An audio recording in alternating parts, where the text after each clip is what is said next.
Jubbaland anaka waa si gaar ah saaxiib u nahay oo runtii waxaan aad iyo aad ugu mahadcelinaa sida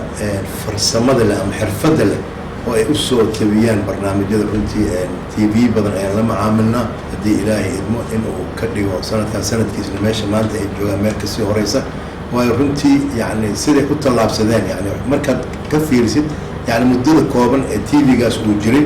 iyo sida hadda maanta uu barnaamijyadiisa u tabinayo runtii waxaa waaye waxaan dhihi karaa juhdi badan ayaa la geliyey dadaal badan ayaa la geliyey waxaan rabaa inaan halkaan aan ka salaamo maamulaha Jubbaland TV